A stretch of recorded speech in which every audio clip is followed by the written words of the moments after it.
दोस्तों नमस्कार।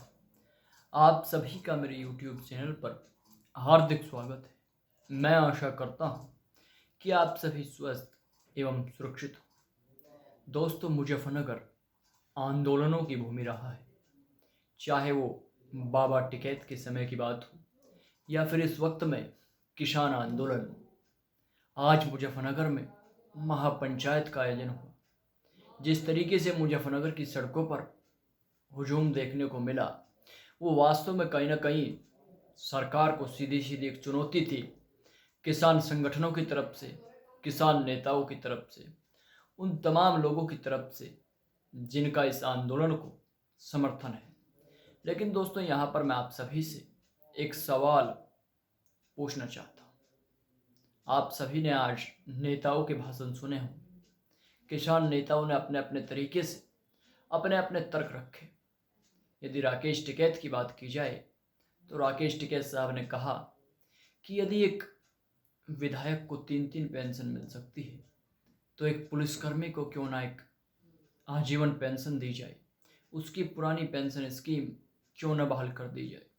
लेकिन कहीं ना कहीं अपने राजनीतिक हथकंडे के जरिए एक तरीके से साधने का प्रयास किया गया, अपनी उपस्थिति दर्ज कराने के लिए। कहीं ना कहीं इस तरह की बातें राजनीति में अक्सर होती है, लेकिन टिकैत साहब के जरिए ये बात निकल कर के आना वास्तव में कहीं ना कहीं सरकार पर एक तरीके से दबाव बनाने का एक नया तरीका है। क्योंकि टिकैत साहब अब ये चाहते हैं कि उनके साथ किसानों के अलावा दूसरा वर्ग भी जुड़े। क्योंकि आप सभी जानते हैं कि 3 कृषि कानूनों को लेकर के यहाँ पर आप सभी ने देखा कि ये पूरा आंदोलन केंद्रित था।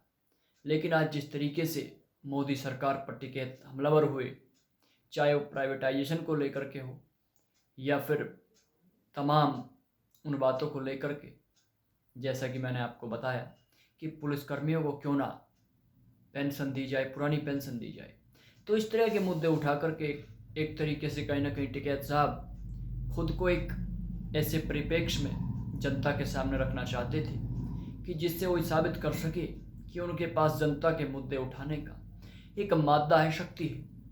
कहीं ना कहीं दोस्तों, इन तीनों कृषि कानूनों में संशोधन होना चाहिए। क्योंकि भारत में एक लोकतांत्रिक देश के भीतर में लंबे वक्त तक सड़कों का अधिग्रहण नहीं किया जा सकता। सड़कों को अधिग्रहित करना वास्तव में देश के लिए खतरनाक स्थिति है। काफ़ी गंभीर चुनौती कहीं ना कहीं ये सामने उठ करके खड़ी हो गई है। इससे मुकाबला करने की आवश्यकता है, इससे लड़ने की आवश्यकता है। लेकिन दोस्तों, यहाँ पर आप सभी से मैं एक सवाल और पूछना चाहूँगा। योगेंद्र यादव का आपने भाषण सुना होगा। उन्होंने कहा कि योगी नहीं लुटेरा है, या फिर यूँ कहूँ कि एक तरीके से सीधे सीधे मुख्यमंत्री योगी आदित्यनाथ पर परोक्ष रूप से टिप्पणी की, जो कि एक लोकतांत्रिक देश के भीतर अमर्यादित है। क्योंकि मुख्यमंत्री का पद एक संवैधानिक पद है, प्रदेश के मुख्यमंत्री है योगी आदित्यनाथ।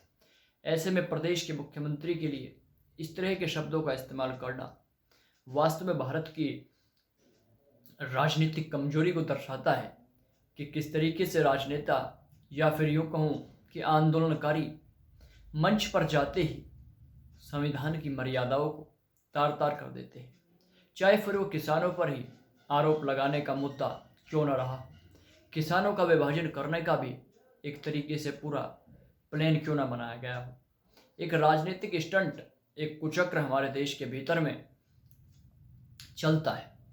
आज दोस्तों, मैं आपको बताना चाहूँगा, टिकैत साहब ने कहा कि यदि सरकार को हमें घेरना है तो केवल आंदोलनों से ही काम नहीं चलेगा। एक तरीके से सरकार को उखाड़ने का भी वहाँ पर प्लान या फिर यूँ कहूँ कि ब्लूप्रिंट पूरी तरीके से टिकैत साहब की तरफ से दिया गया कि वोट की चोट यहाँ पर भारतीय जनता पार्टी को करनी होगी।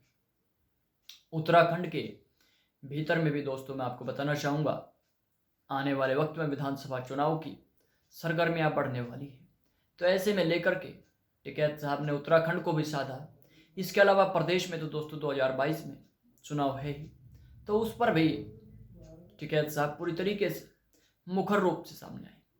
इसके अलावा दोस्तों, उनके भाषण की यदि बात की जाए, अन्य महत्वपूर्ण बातें, प्रधानमंत्री मोदी को अधिकतर समय निशाने पर रखा कि मोदी गुजरात में गुंडागर्दी करके चुनाव जीता जा सकता है। प्रधानमंत्री को यदि आगे बढ़ रहा है तो वो वाराणसी के बजाय क्यों ना गुजरात के किसी लोकसभा क्षेत्र से निर्वाचित होकर के संसद में पहुंचे। इसके अलावा अमित शाह पर भी लगातार इस तरीके से आरोप लगाए गए। लेकिन दोस्तों, अब यहाँ पर मैं आप सभी से एक सवाल और पूछना चाहता हूँ कि क्या प्रधानमंत्री केवल गुजरात के होते हैं या पूरे देश के? मेरे विचार में तो दोस्तों, कोई भी प्रधानमंत्री किसी विशेष क्षेत्र, किसी विशेष जाति या किसी विशेष तबके तक सीमित नहीं होता है, अपितु प्रधानमंत्री देश का होता है। यहाँ पर दोस्तों, मैं जो सबसे महत्वपूर्ण बात है वो आपको यही कहना चाहूँगा कि हमारे देश को लोकतंत्र की मर्यादा में बंधे रहते हुए आगे बढ़ने की आवश्यकता है। राजनीति अपने स्थान पर है, पॉलिटिक्स करना है आपको तो आप अलग तरीके से कर सकते हैं। आपको मुद्दे उठाने हैं तो आप एक सलीके के साथ इस तरीके से विरोध कीजिए ताकि तथ्य और तर्क एक साथ मिलकर के चोट करे और वो बात सारगर्भित भी साबित हो। अन्यथा दोस्तों, बातें हास्यास्पद हो जाती है। जैसा जीडीपी का हमारे देश के भीतर नेताओं ने मतलब निकाला, गैस डीजल पेट्रोल, इसके अलावा विपक्ष में भी फिर उसके बाद पलटवार होता है और आरोप लगाया जाता है। तो इससे दोस्तों भारत के संविधान की और भारत के लोकतंत्र की हत्या होती है, मर्यादाओं का हनन होता है।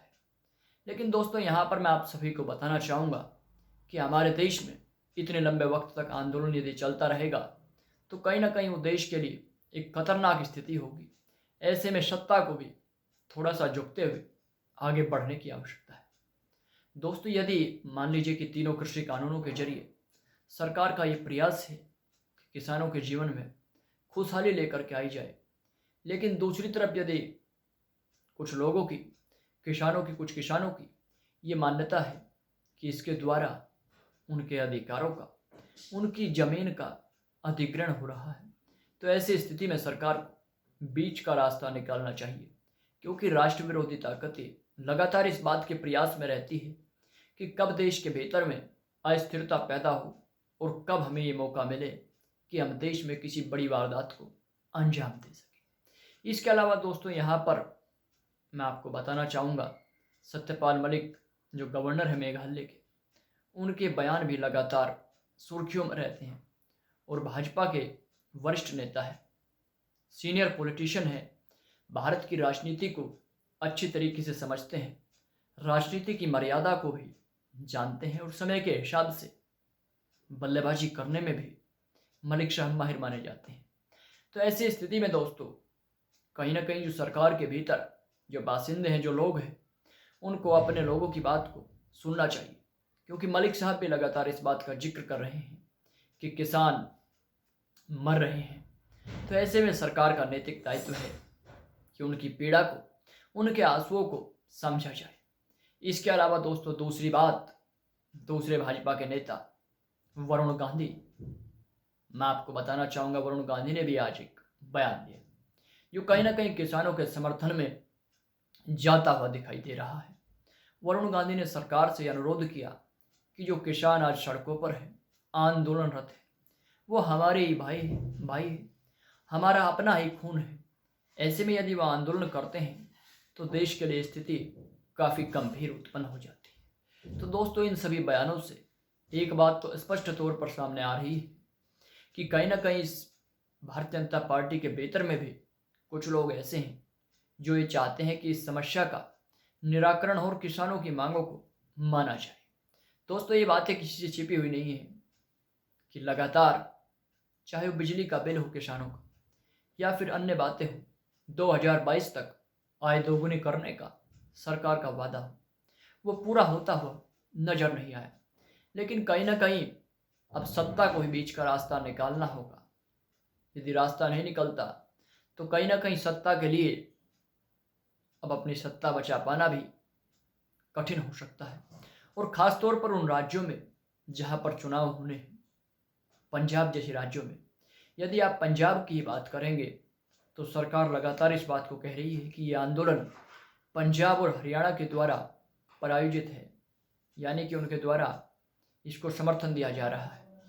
तो ऐसे में दोस्तों चुनाव तो पंजाब के भीतर भी होने हैं, इसके अलावा हरियाणा में भी दोस्तों मैं आपको कहना चाहूँगा बड़ी संख्या में किसान इस आंदोलन से जुड़ रहे हैं और भाजपा के भीतर के जो अपने लोग हैं वे भी दबे शब्दों में इस बात को स्वीकार कर रहे हैं कि कहीं ना कहीं आंदोलन से सरकार की छवि को नुकसान पहुंच रहा है और सरकार जो काम कर रही है उससे उसकी छवि धूमिल हो जाएगी और अच्छे काम में फिर जनता को नज़र नहीं आएंगे। तो ऐसे में दोस्तों सरकार को समन्वय बना करके आगे बढ़ने की आवश्यकता है। और इसके अलावा दोस्तों योगेंद्र यादव जैसे लोग जो अपनी बयानबाजी करते हैं, उल्टी सीधी बयानबाजी दोस्तों मैं उसको कहूँगा, उससे बचना चाहिए। इसके अलावा आज तमाम लोगों ने वो प्रयास किया कि अपनी राजनीतिक रोटियां सेकी जाए, जिसमें जयंत चौधरी जी भी आज मुजफ्फरनगर पुष्प वर्षा करना चाहते थे किसानों पर, लेकिन दुर्भाग्य से वो पुष्प वर्षा करने से वंचित रह गए क्योंकि प्रशासन ने उनको अनुमति ही नहीं दी। यानी राजनीतिक पार्टियां अपनी राजनीतिक रोटियां सेकने में लगातार लगी रहती है। किसान आंदोलन को भी एक मोहरा बनाने का प्रयास किया गया। हालांकि किसानों के मंच से राजनीति नहीं होनी चाहिए। किसानों के मुद्दों का पूरी निष्पक्षता के साथ, ईमानदारी के साथ सरकार को समाधान करना चाहिए। यदि आंदोलन लंबा खिंचता है तो भारत के लोकतंत्र की ये हत्या होगी। मैं उम्मीद करता हूं दोस्तों कि इस आंदोलन पर राजनीति ना, क्योंकि राजनीति सभी समस्याओं के मूल में है मेरे विचार में। क्योंकि अच्छी बातों पर भी राजनीति और बुरी बातों पर तो राजनीति का बुरा हल है। वास्तव में काफ़ी गंभीर समस्या हमारे देश के लोगों ने, राजनीतिक लोगों ने देश की आम जनता के सामने उत्पन्न कर दी है। ऐसे में जनता जाए तो कहाँ जाए, किससे सवाल पूछे? हर किसी के अपने अपने तर्क हैं। कुछ लोग ये भी कहेंगे कि इस आंदोलन में साजिश है, इस आंदोलन में खालिस्तानियों का हाथ है। इसके अलावा कुछ लोग ये भी कहेंगे कि गढ़वाल खाप या फिर अन्य जो पश्चिम उत्तर प्रदेश की खापें हैं उनका इस आंदोलन में समर्थन नहीं रहा, यानी कि छिन भिन करने का प्रयास भी किया जाएगा। और इसके अलावा यदि किसानों के दृष्टिकोण से मैं बात करूं, वो इस बात का प्रयास करेंगे कि सारी गलती सरकार की ही है। वो जो कुछ कह रहे हैं सभी बातें बिल्कुल सत्य है और सरकार की सभी बातें निराधार है। लेकिन दोस्तों ऐसा कभी नहीं होता कि सारी बातें एक पक्ष की ही सत्य हो और दूसरा पक्ष सबको झूठ ही बोल रहा हो। तो ऐसे में हमें बीच का रास्ता निकालना बेहद अनिवार्य है। मैं सरकार से भी अनुरोध करूंगा कि सरकार निश्चित तौर पर इस पूरे घटनाक्रम पर ध्यान रखे और भारत को एक राजनीति का केंद्र बनने से, राजनीति का अखाड़ा बनने से बचाए। नमस्कार दोस्तों, वंदे मातरम। आज का जो सैलाब था वो सैलाब दोबारा ना उमड़े, दोबारा भीड़ सैलाब में परिवर्तित होने की नौबत ना आए, यही मैं उम्मीद करता हूँ। बहुत बहुत धन्यवाद।